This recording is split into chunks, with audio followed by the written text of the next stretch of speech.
একটা উদ্দেশ্য নিয়েই, যে বাংলাদেশে আগামী দিনে যাতে একটি সমৃদ্ধশালী দেশ আমরা গড়ে তুলতে পারি মদিনা সনদের আলোকে।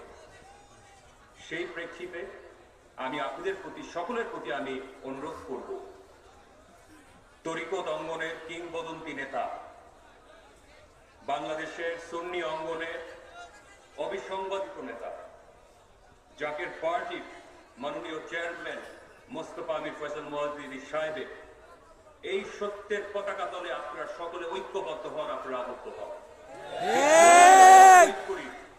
বিশ্বলি খাজা ফরিদপুরীর ঘোষিত, তিনার নির্ধারিত এই জাকের পার্টিকে আপনারা মানুষের দ্বারে দ্বারে আপনারা পৌঁছে যান।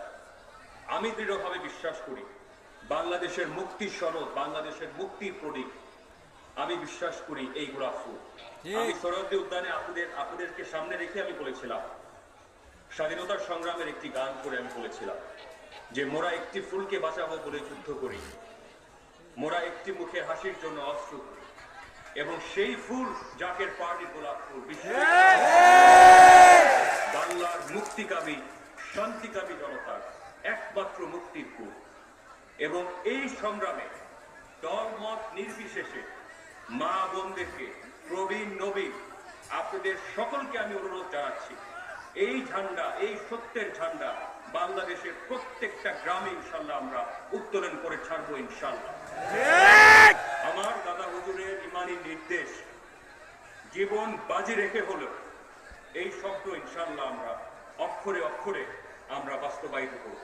এই বাংলাদেশ হযরত শাহজালালের বাংলাদেশ, এই বাংলাদেশ হযরত শাহপুরানের বাংলাদেশ, এই বাংলাদেশ আমাদের দাদাজান হুজুর খাজা ইনায়েতপুরীর বাংলাদেশ, এই বাংলাদেশ বিশ্বলি খাজা ফরিদপুরীর বাংলাদেশ, এই বাংলাদেশ ইনশাআল্লাহ আগামী দিনে জাকের পার্টির বাংলাদেশ হবে ইনশাআল্লাহ। জাকের পার্টির বিজয় খুবই নিকটবর্তী। জাকের পার্টি ছাড়া এই দেশকে কেউ রক্ষা করতে পারবে না। জাকের পার্টি ছাড়া এই দেশকে কেউ বাঁচাতে পারবে না। জাকের পার্টি ছাড়া এই দেশের মানুষদেরকে কেউ হেফাজত করতে পারবে না।